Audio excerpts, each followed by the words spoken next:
ఎన్టీఆర్ జిల్లాలో రైతులు కూటమి నేతలు నిరసన చేపట్టారు. తమకు పట్టాదారు పాస్ పుస్తకాలు ఇవ్వకుండా ఇబ్బందులకు గురి చేస్తున్నారంటూ తహసీల్దార్ కార్యాలయం ముందు ఆందోళన దిగారు. ఇబ్రహీంపట్నం తహసీల్దార్ వీఆర్ఓ నరేంద్ర పట్టాదారు పాస్ పుస్తకాలు ఇవ్వడానికి డబ్బులు వసూలు చేస్తున్నారంటూ రైతులు ఆవేదన వ్యక్తం చేస్తున్నారు.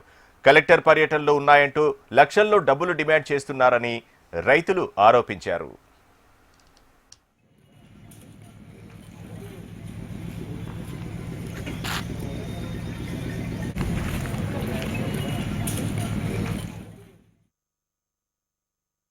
మాకు తిరువనంతపురం రెవెన్యూలో సడక్ రోడ్డు పక్కన 58 ఎకరాలు సుమారు 21 మంది రైతులది భూమి ఉందండి.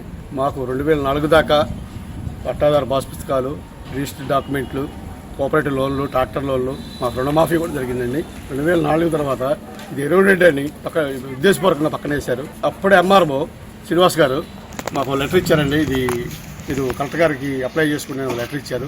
అప్పటి నుంచి 2009లో మచిలీపట్నం ప్రజావేదికలో మేము అర్జీ పెట్టడం జరిగిందండి. అప్పటి నుంచి తిరుగుతూనే ఉన్నాము. మా కూడా ఎవరు వినిపించుకోవట్లేదు. 14 నుంచి 19 దాకా చాలా ముందుకు వెళ్ళింది సార్ ఫైళ్ళు. తర్వాత 2019 తర్వాత తీసి పక్కన పడేశారండి ఫైల్. అసలు మమ్మల్ని ఎవరు పట్టించుకోలేదు.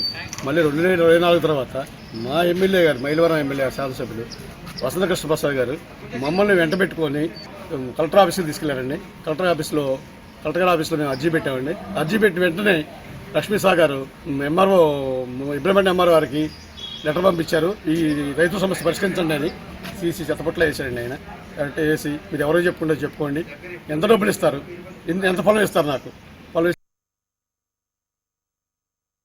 ఆ మూలపాడు కిలోసినాపురంలో ఉన్నటువంటి ఆ పొలం ఒక సమస్య అయితే ఇప్పుడు ఆ శ్రీను గారు, గరిపాటి శ్రీనివాస్ గారు చెప్పారు. అది ఒక సమస్యలో ఉన్నాము.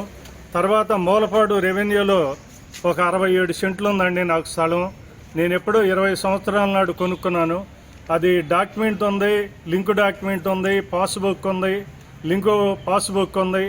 నాకు అంతకుముందు అడంగులు వచ్చాయి, 1B వచ్చేది, మరి అన్నీ వచ్చాయి. ఈ నడి మధ్య రీసర్వే అని మరి జగన్ గారు పెట్టినప్పుడు మరి పిలిచారు 2 మాటలు. నేను వెళ్ళాను. మరి నా పక్కోళ్ళు వడ్లమూడి వెంకట్రావు గారు వాళ్ళు రాలేదని, మరి వాళ్ళేమో ఎన్ని మాట చేసినా రాలేదంట. దీన్ని తీసుకుపోయి వాళ్ళ అబ్బాయికి నాకు లింక్ పెట్టేసి 4 ఎకరాల 84 సెంట్లు 45/7 సర్వే నెంబరు దాంట్లో పెట్టేసి మరి అది ఎడగొట్టమనమంటే ఎడగొట్టట్లా. నేను ఎంఆర్ఓ గారి దగ్గరకు వచ్చేసి 2 మాటలు లెటర్లు పెట్టాను. ఎంఆర్ఓ గారు నేను కాదు ఈఆర్ఓ అంటాడు, సర్వేర్ గారు అంటాడు. వాళ్ళ దగ్గర పోతేనేమో వాళ్ళేమో ఎంఆర్ఓ గారు చేయాలంటారు. ఇది నేను 3 నెలల నుంచి తిరుగుతున్నాను. నాకే పరిష్కారం లేదు. అదేంటే ఇప్పుడు అవదది అని అంటారు, డబుల్ డిమాండ్ చేస్తున్నారు. మరి ఇది ఏంటిది?